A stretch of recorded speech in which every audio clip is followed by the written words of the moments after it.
Assalamualaikum warahmatullahi wabarakatuh. Selamat sore. Salam sejahtera untuk kita semua.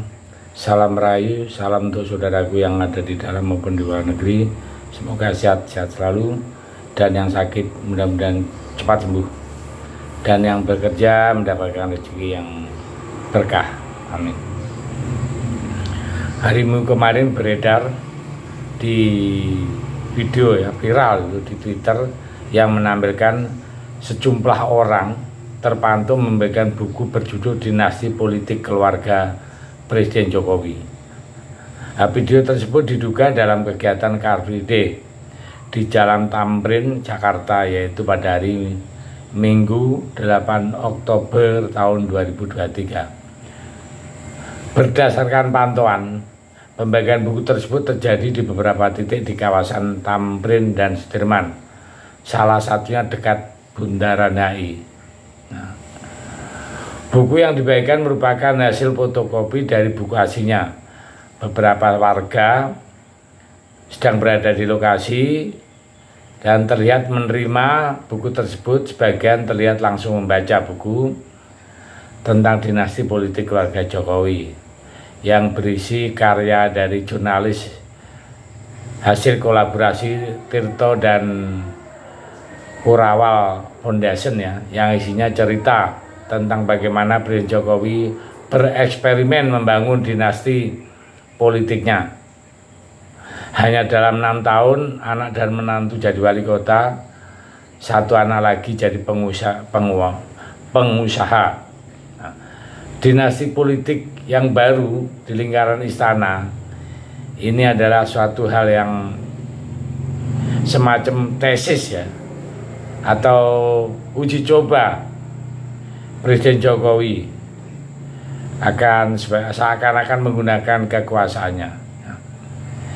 Nah, di dalam buku tersebut yang dikerjakan di bulan November hingga awal Desember tahun 2020. Jadi sekitar 30 narasumber yang berbicara atau yang dimintai pendapat di dalam hal buku tersebut. Sumber informasi dalam laporan tersebut yaitu ada 40 akte perusahaan yang terafiliasi dengan bisnis Gibran, Kaisang, dan Bobi. Buku tersebut ternyata hanya menyimpulkan dugaan tanpa disertai bukti-bukti otentik. Hanya karena Gibran, Kaisang, dan Bobi sukses sebagai seorang pengusaha, serta kemenangan Gibran dan Bobi dalam pilkada tahun 2020. Penggiringan opini dalam buku tersebut bahwa Jokowi telah membangun dinasti kekuasaan. Kita semua tahu isu-isu tentang Jokowi Jadi saya pikir rakyat sudah dewasa, dan kenyataannya fakta kebenaran dari buku itu tanpa disertai bukti nggak ada juga. Bukti-bukti yang otentik itu tidak ada juga. Dan kita tahu semua dari dulu itu Pak Jokowi sering difitnah seperti Jokowi keturunan PKI, Jokowi yang plonga-plongo, Jokowi yang bahasa Inggrisnya kelepotan. Artinya tuduhan tersebut itu bahkan itu tidak, kemarin kan gagal total semua gagal, termasuk tuduhan bahwa ijazah palsu juga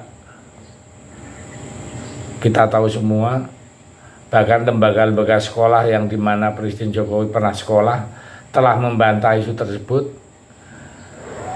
Bisa memberikan bukti kuat dari data tersebut. Profil Pak Jokowi tercatat dalam buku induk yang tersimpan dengan sangat rapi, dan sekolah-sekolah di mana Presiden Jokowi pernah mengenyam pendidikan di sana.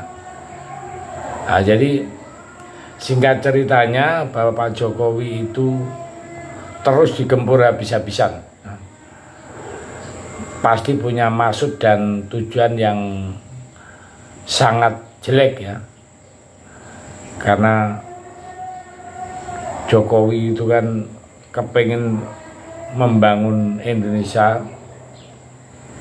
kepengen memajukan rakyatnya, memakmurkan, sehingga banyak sekali yang kena dampak dari kebijakan-kebijakan yang ya menurut saya memang berpihak pada rakyat ya.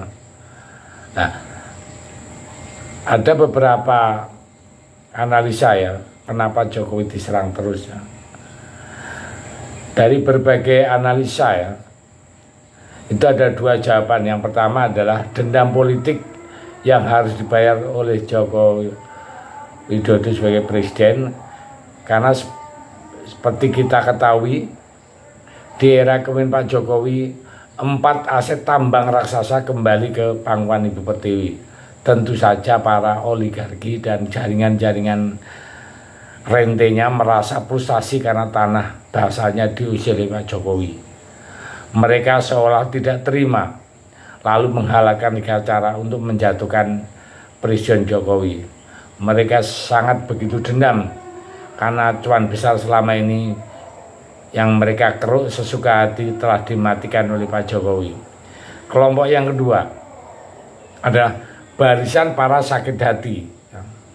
Tujuan mereka di sini jelas, ingin merusak keluarga Jokowi dalam kasus isu dinasti ini, terutama Gibran Kaisang, karena mungkin saja Gibran dan Kaisang dianggap sebagai bakal penghalang baru untuk ambisi mereka dalam menguasai negeri ini.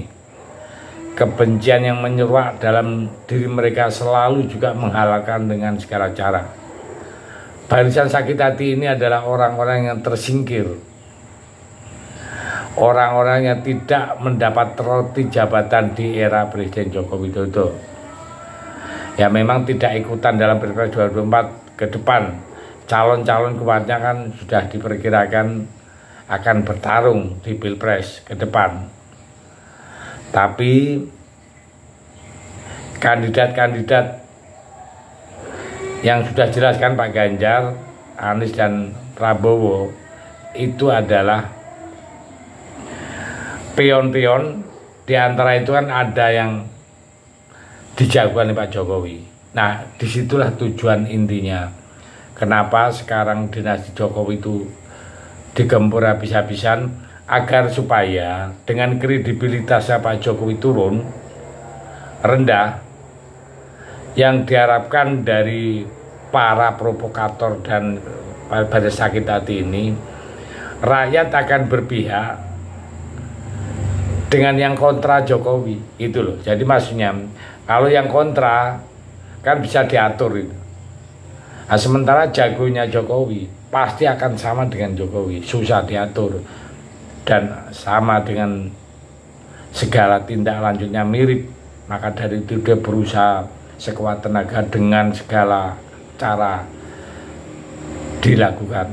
Maka dari itu kita sebagai warga, sebagai rakyat yang waras, cerdas dan melek IT, melek medsos, kita harus waspada dengan gejala-gejala seperti ini ya. Dan pilih pemimpin yang betul-betul ya minimal mendekati sebagai kinerja Pak Jokowi ya, kalau bisa melampaui. Saya pikir itu mudah-mudahan sebagai pencerahan bisa kita gunakan untuk patokan milih tahun 2024. Terima kasih. Merdeka.